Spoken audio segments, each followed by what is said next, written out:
बिस्मिल्लाहिर्रहमानिर्रहीम। उम्मीद करता हूँ आप सब खैरियत से होंगे। आज हम प्रॉपर्टीज़ ऑफ अरिथमेटिक मीन पढ़ने जा रहे हैं। अरिथमेटिक मीन की पहली प्रॉपर्टी है the sum of deviations taken from mean is always zero.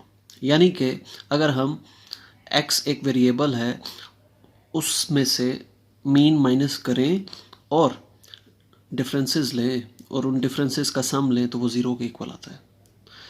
तो मैथमेटिकली इसको कैसे प्रूफ किया जाएगा ये देखें। Summation x minus x bar मैंने लिखा, ये सम अंदर अप्लाई कर दिया, summation x minus n times x bar. तो यहाँ पर आपने क्या असूल याद रखना है कि सम जब भी वेरिएबल पे अप्लाई होता है तो वो समेशन x इस तरह आ जाएगा, और जब भी कांस्टेंट पे अप्लाई होता है तो n टाइम्स कांस्टेंट आ जाएगा। तो यहाँ पर वेरिएबल x है, कांस्टेंट x बार है। तो मज़ीद फिर आगे देखिए, समेशन x को हम एन एक्स बार लिख सकते हैं। क्यों लिख सकते हैं? क्योंकि x bar summation x over n के इक्वल होता है। n को क्रॉस मल्टीप्लाई कर दें तो n x bar is equal to summation x हो जाता है। ठीक है, तो ये और ये कैंसिल होकर ज़ीरो हो जाएगा। अब हम ज़रा एक एग्ज़ाम्पल के ज़रिए इसको समझते हैं प्रॉपर्टी को। तो आपके सामने मैंने ये एक एग्ज़ाम्पल रखी है, ये देखिए। तो ये x की वैल्यूज़ है 2, 3, 4। इसका मीन होगा 9/3। अब हमने x की हर वैल्यू में से ये मीन माइनस करवाना है। तो 2 - 3 -1, 3 - 3 0, 4 - 3 1। तो अब आप देखिए, ये जो सम आया है ये ज़ीरो के इक्वल आया। यही ये प्रॉपर्टी बता रही है हमें कि डेविएशंस आप लें, डिफरेंसेस लें मीन से और फिर उनका सम लें, ये सम लिया गया है तो ये ज़ीरो के इक्वल आता है। ये पहली प्रॉपर्टी थी। अब हम दूसरी प्रॉपर्टी की जानिब बढ़ते हैं। दूसरी प्रॉपर्टी क्या है? Sum of square deviations taken from mean is always minimum. यानी यही जो डेविएशंस लें इनका हम स्क्वायर लें फिर सम करें, ये सम हमेशा मिनिमम होगा। इसको समझते हैं पहले एक एग्जांपल के ज़रिए, फिर इसका प्रूफ भी करते हैं।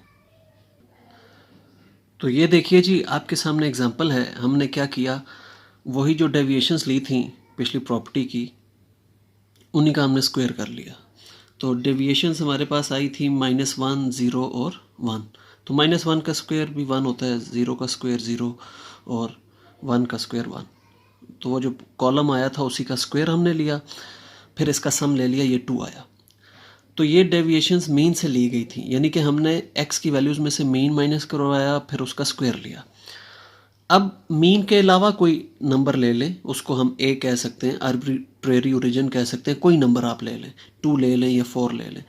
अब हमने 4, लेट्स सपोज 4 लिया है, इस 4 को इन x की वैल्यूज़ में से सब्ट्रैक्ट करवाया और फिर स्क्वायर लिया है। तो 2 - 4 -2 -2 का स्क्वायर 4। इसी तरह ये और ये।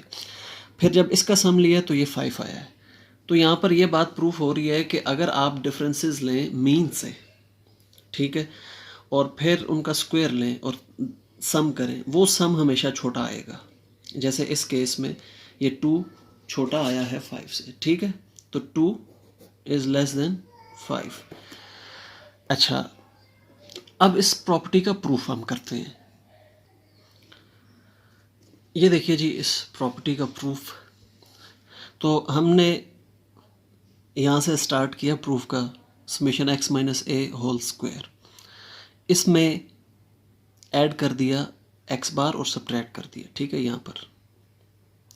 फिर हमने इस पहली क्वांटिटी को फ़र्ज़ करें a कह दिया, इस दूसरी क्वांटिटी को b कह दिया। a plus b whole square का फार्मूला ओपन किया तो a² plus 2ab plus B square. अब हमने सम अप्लाई करना है, तो सम अप्लाई हुआ इस पे, ये चीज़ वेरिएबल है, ठीक है।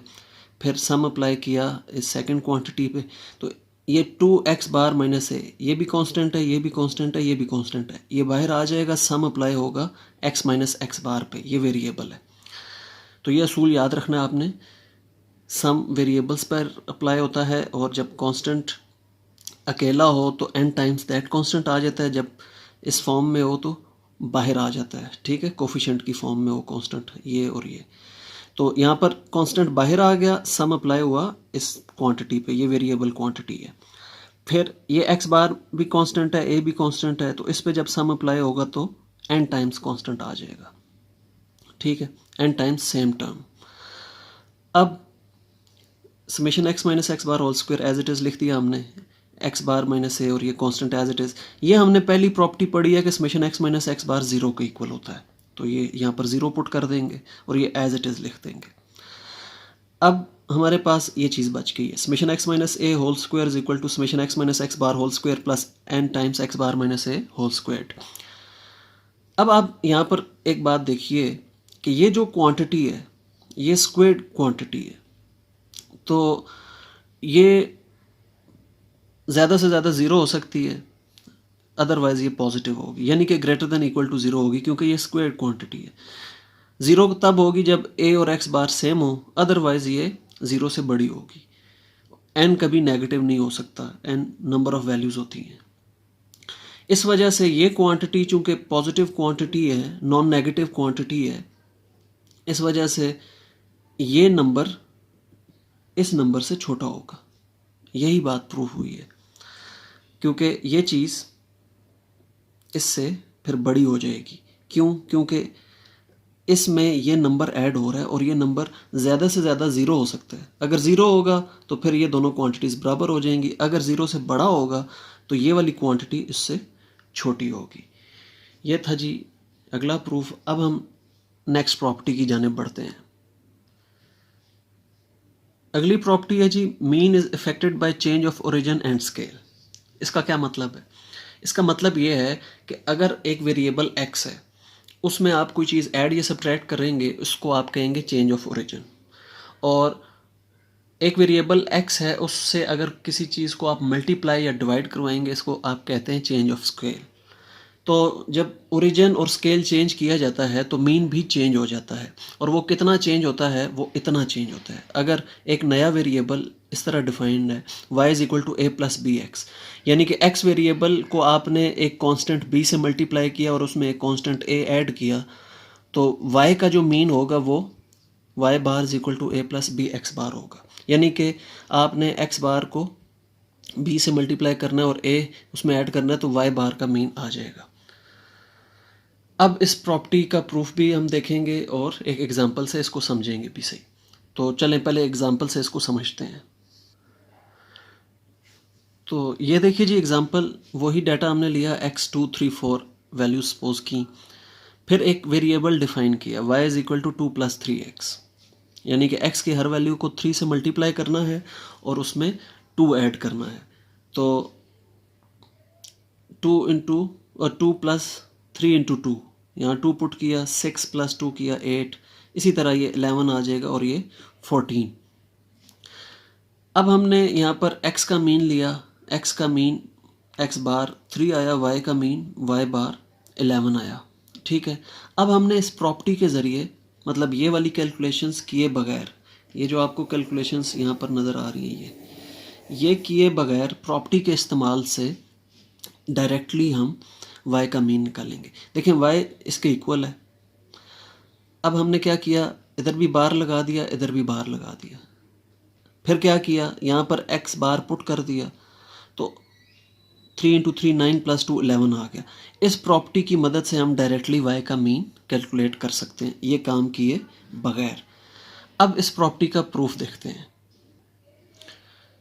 ये देखिए जी, y is equal to a plus b x है, हमने सम अप्लाई कर दिया दोनों साइड्स पे। तो अगेन सम अप्लाई किया y पे, तो समेशन y, ये कांस्टेंट पे जब सम अप्लाई हुआ तो n टाइम्स कांस्टेंट, यहाँ सम वेरिएबल पे अप्लाई हो गया, कांस्टेंट बाहर आ गया। फिर हमने दोनों साइड पे n से डिवाइड कर दिया, इधर भी और इधर भी, तो summation y over n y बार के इक्वल होता है n a over n, n cancel हो जाएगा, b into summation x over n, तो ये चीज़ x बार बन जाएगी।